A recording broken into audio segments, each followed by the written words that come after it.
I don't think most of you realize that you do not have time. Everything is time. Time can be converted into anything. We all know time can be converted into money. People say often, time is money. This is true. Money is also time. You spend money to save time. Time is the enemy of the rich man, so he takes a private jet to save time. Money is the enemy of a poor man, so he waits for the bus to save money. But they're the same thing, money and time. So when I say you don't have time, this is something you need to remember because it's extremely important and you can apply it to most things. You do not have time to have a headache. Do you understand? I'm not saying you don't have a headache. I'm not saying your head doesn't hurt. But you don't have time for it to affect your life. You do not have the waking hours. You are being outcompeted and crushed by people who are more powerful and more connected than you'll possibly ever be. By people who know things you do not know. You do not have time to have a headache. It's simply not acceptable. How do you perform when you have headaches is a stupid question. The fact you've even framed it in that way shows that you don't understand the world. I'll give you another example. You don't have time to argue with your woman. Your woman started an argument today or yesterday, whenever, and you've been texting back and forth. You don't have time. You have things to do. There's unlimited work in the universe. You don't have time to have a headache or message girls or scroll Instagram. You don't have time for any of these things. Time is your lifeblood. It's all you've got. You can turn time into reputation. You could turn time into global fame. You could turn time into respect. You could turn time into a fantastic body. You could do anything with your time. You could choose a random embassy. You could choose a random country that you have beef with. Chile. And you could go stand outside the Chilean embassy with a sign saying, "Down with Chile," for no reason. But if you stood there every single day, after about 2 years, people would be like, who is this guy and why does he hate Chile so much? You can turn your time into anything you want. So how are you going to waste it sitting around saying, I have a headache?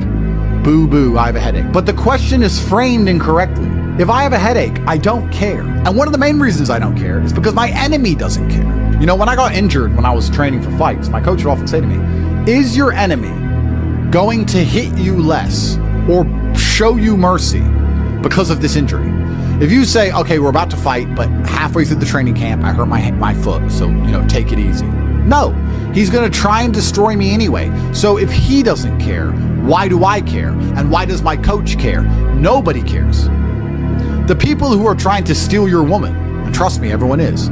The people who are trying to take the money that you want to earn and put it in their pocket before you can. The people who want to have large and gorgeous feathers on their peacock to show the world all the amazing things they've done. They don't care that you have a headache. So why do you care? You need to reprogram your mind. You don't have time to have a headache. You don't have time to be doing the majority of things you do. And there's always been and always will be, and we could talk about that again. We were talking earlier about competence, right? Do you think a woman sees you as competent if you complain about having a headache? Let's say you have a headache. It's fine. You have a headache. I'm not disputing that. Maybe it really hurts. That's terrible. If you go, oh, I've got such a bad headache, do you think a woman looks at you and goes, yes, oh, I found the guy for me?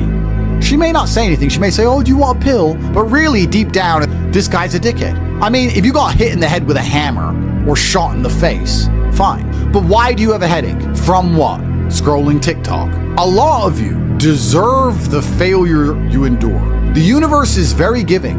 I often believe, people say the world's not fair. I'd argue that karmic retributions, and in the long run, all in all, is pretty fair. Karmic retributions are real. In the end, God gives you exactly what you deserve. So if you're not happy with your life, you have to ask yourself, do you really deserve more? Have you really tried 100% of the time? Did you ignore that headache? Are you as competent as you could possibly be? Have you given 100% every time you've done anything? No.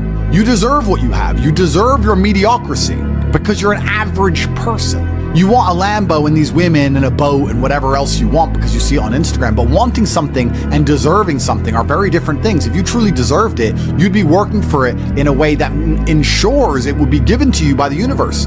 Every single thing I've ever wanted, I have got. Maybe not instantly, maybe not easily, in fact, certainly not both. It was always difficult and it always took time, but I really wanted them, so I always got them. And I put in enough work to show God and show the universe I deserved them, so he gave them to me. I cannot remember a single time, and I state this as a matter of fact, this is not hyperbole, I cannot remember a single time I have ever decided not to do something that must be done because I had a headache, ever. Ever. It is easier if you enjoy it, because you do not struggle with lack of motivation or lack of interest. For me to say you could honestly be world champion at something you hate is a lie. You can, however, be competent at things you don't like. You can be very good at something you don't like doing. To be the best in the world, you probably have to fall in love with it. But the way you do anything is the way you do everything. And you can fall in love with the idea of being good in general. So anything I do, I don't want to be bad at. I either don't do it or I try my very best all the time to become extremely good at it. I don't see the point in doing anything and being mediocre or being bad at it. What's the point? If I'm going to speak on podcasts, I want to be good at it. Anything I'm going to do, I want to be good at. Now, you should have enough respect for yourself that you're prepared to always put in the effort to give your best 100% because it is a habit. You should always give your best at anything you do. When you pick up a video game, you should give your best. When you drive a car, you should attempt to drive as efficiently as possible, using the brake as little as possible to not waste fuel, to make sure there's no close calls, no sudden braking. Most of you are just getting in your car and driving like a jackass from point A to point B, not trying to actually go, you know what, let me drive and pretend I have the queen in the back seat and I can't even brake suddenly. And I only have a fraction of fuel. How far can I go if I very smoothly, very calmly anticipate the traffic in advance, move my car in and out of the car so I barely have to brake, keep moving slowly and smoothly? Let me try and get good at this. The way you do anything is the way you do everything. And it is a habit to be good at things. There's nothing wrong with just being good at things. To be the best in the world, you have to love it. That's true. But you're not going to love the majority of things you do. That's not realistic. The world's not going to afford you a life where everything you do you're in love with. In fact, you're going to end up doing a whole bunch of things you don't want to do. And the life hack is, if you enjoy getting better at things, then you can be doing something you don't want to do better than you previously done it, and now you enjoy doing it because you were more competent and more capable at said task. You are now better at said task.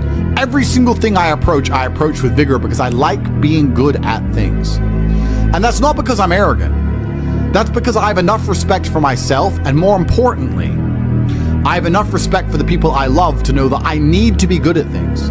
When my children, or when my women, or my family, or my people who rely on me, my brothers, anybody comes to me expecting me to do something for them, I need to have enough respect for them to know that I'm good at what they ask me to do. And if I don't know what they want me to do, or I'm not particularly good at it, I'm at least good at learning.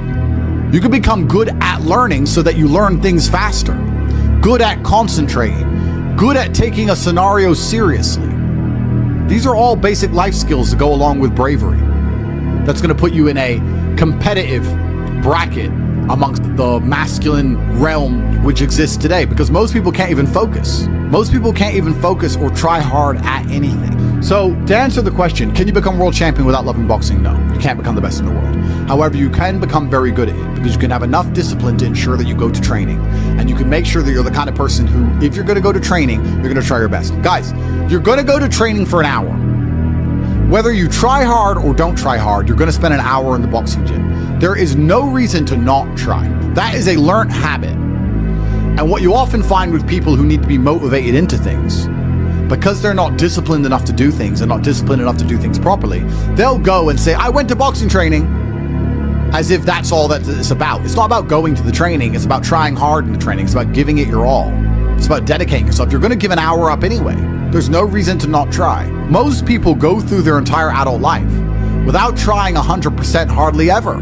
Think about it. Even when you go to the gym, you don't try 100%. You try 60%, 70%. You don't try 100% at home. What do you try 100% with? Do you really try 100% with work? Are you really moving that mouse as quickly as you possibly can? No, you're not trying. So you have people who have gone through life and are going through life without even giving 100% of what they've got ever. And it's interesting because we're entering the most competitive period of human history. So you need to get very good at everything you do, all of the time. You'll learn a lot of lessons about psychology in the boxing room. Now, they're not related, technically. One's exercise, one's the psychology of people. But you'll learn in the fight ring, you'll learn that you're not tired when you're winning. You're tired when you're losing.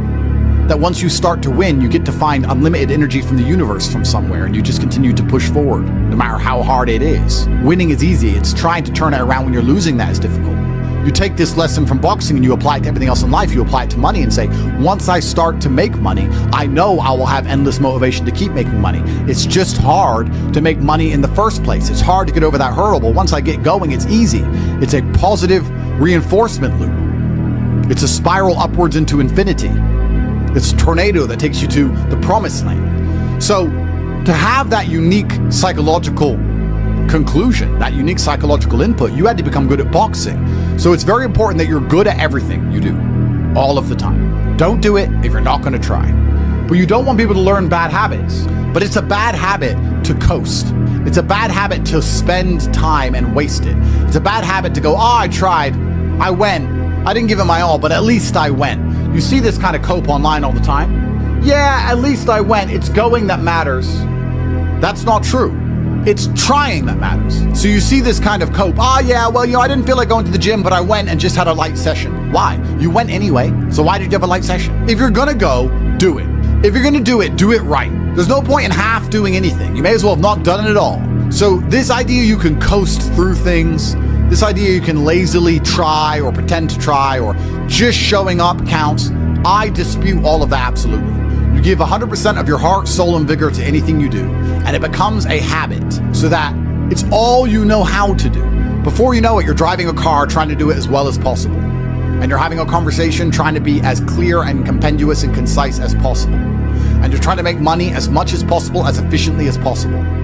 And you're trying to educate your children as well as possible. You're trying to protect your family as much as possible. You're trying to get as strong as possible. Because all you know is maximum limits. That's all you've ever done. You've never done any of this, that garbage can go out the window. So you need to get good at getting good at things. And you need to get good at trying 100% at all things, whether you like them or not. And this will give you a base level of competency in all realms, even if you're not in love with said task.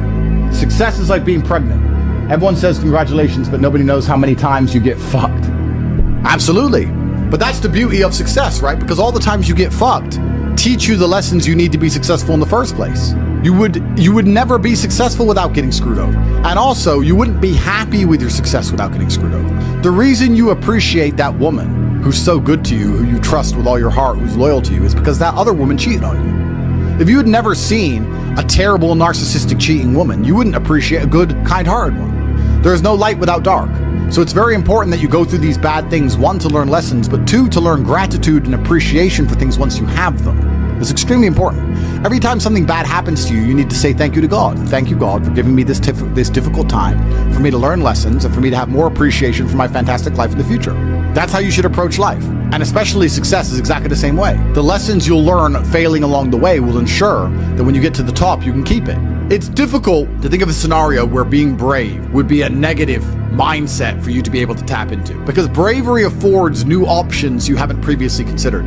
If you're a coward, you don't have certain options on the chessboard because you simply don't have the bravery to make X moves. But if you are brave, you can analyze these moves. So you have a whole bunch of moves that most people don't have. Most people do not have the bravery to consider alternate paths. You need to be able to look at the chess moves that most people will not be prepared to make, and most people live very afraid. So bravery is an extremely important skill to hone. It's something you should practice. You should often sit and think, what would be the bravest decision I could make in this scenario? What would be the bravest one I could possibly make? And consider it. I'm not saying do it, but you should get in the mental model of considering it. Because quite often when you're a coward, brave decisions don't even cross your mind, ever.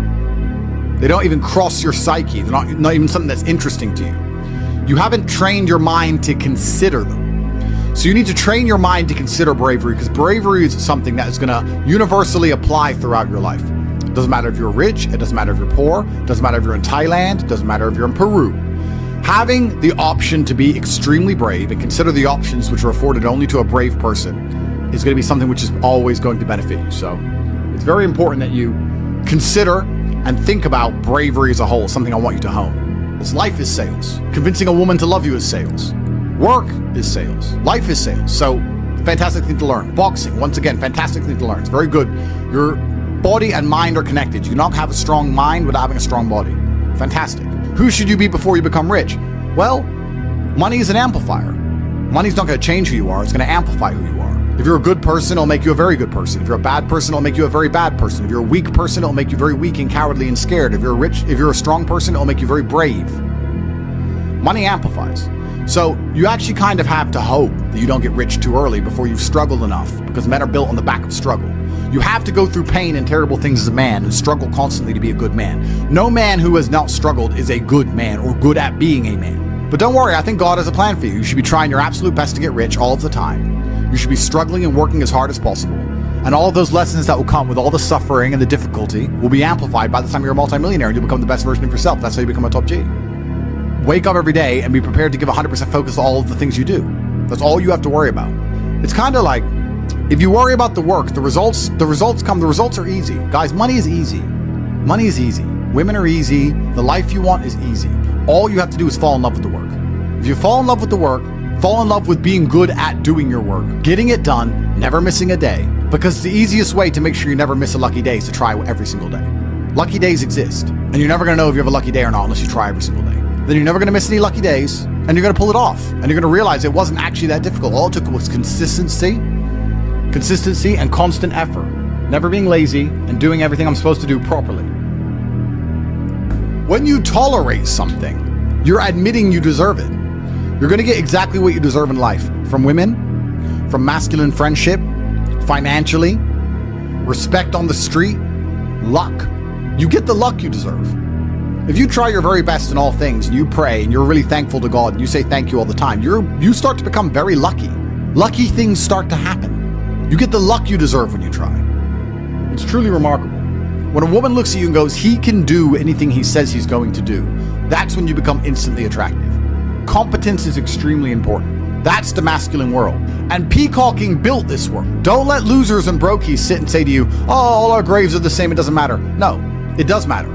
You were not born to suffer and die without being remembered or leaving a mark on this planet. You weren't born for that.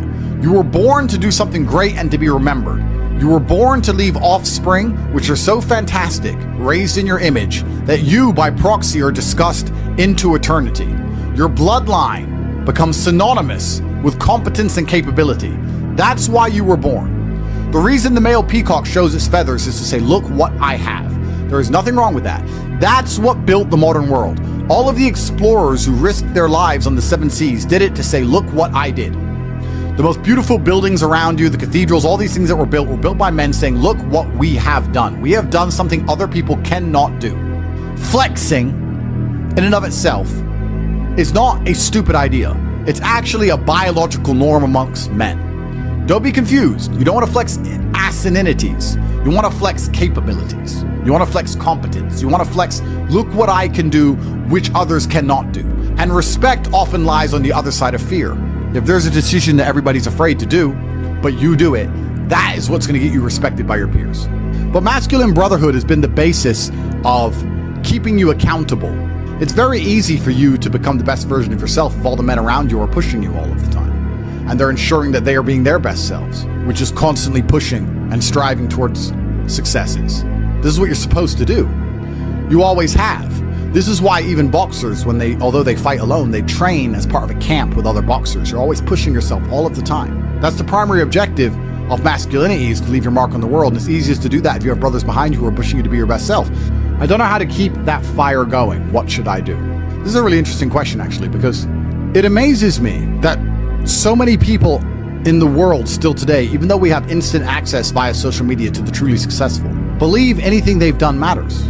So you've made 100 grand. You're still poor. That's nothing. That is nothing. 100 grand is nothing. It is my cigar bill for a month. It's nothing. You've changed nothing. You've achieved nothing. You need to compare yourself always and constantly to somebody who is outperforming you. You need to stop being so happy with yourself for these tiny little successes. This is what they teach inside of common pop psychology classes. Yeah, and take the small success and be happy with it and put little milestones and reward yourself for achieving the little milestone. No, that's not what you should do. The point is, the fact you could have a little tiny success and quit shows that there's something wrong with your mentality and your firmware in the first place. You don't know what success is.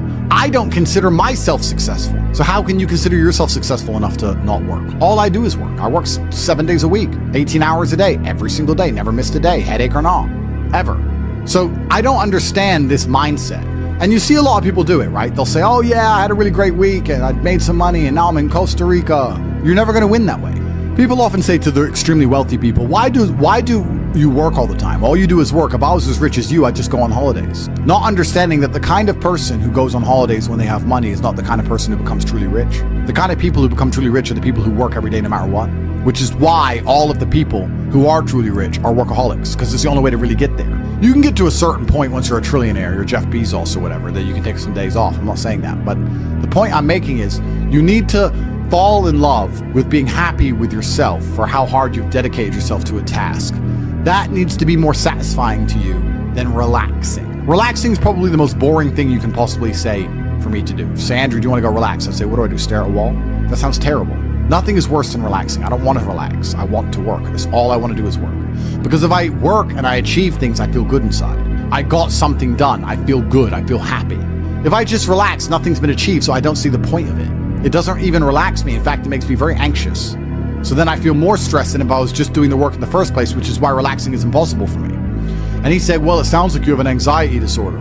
If it's a disorder that allows me to constantly work all of the time and never be happy unless all of my work is complete, thank God I have it, because if I didn't have this disorder, I'd be a normal jackass like you. Guys, time is running out for a chance to win. It truly is. You guys are truly running out of time. It's very important that you get your act together quickly. So if you want to call it anxiety disorder, then get one. Don't be talking about headaches. Don't be talking about working. Don't be arguing with women. You have things to do, right? It doesn't matter if you have a headache or not. You must work. Anxiety sounds like free energy. Could give me more. Absolutely. Anxiety is exactly that. It's free energy. Nervousness is free energy. The inability to rest or relax or sleep is free energy. You just have to have the discipline to direct it in the correct directions. You need to sit at home and feel this fire inside of you because you do not have all of the money you want, all of the respect you want, and your name has not been echoed into eternity. You're not etched into the halls of history. You need to take all of that fire inside of you and all of that anger and direct it at one task. And you need to try your absolute best to ensure you succeed in that task. It's down to you. I can't drag you across the finish line. I can only show you where the race is and try and hype you up before you run. I can take you to the start line. I can tell you you can do it. I can tell you how fantastic it is when the race is over. I can tell you it is worth it, but you have to be the one to run the race. I can't carry you. If you're gonna ask me stupid questions about headaches, you're never gonna make it. There's gonna be a huge contingent of the populace that never make it. But when you do, it is worth it because you're remembered. And that's the whole point of being alive as a man in the first place, is to go down in history. It's not to go through life comfortably. It's not to go through life without struggle, without pain. The point of being a man in the first place is so that you suffer enough for people to remember you, to die for something, to live for something. That's the whole point in all of this. There's nothing else to do, and make your name synonymous with something fantastic which has affected humanity and culture. That's all it's about. And it's very difficult to do that if you're insignificant and broke and lazy and stupid with a fucking headache.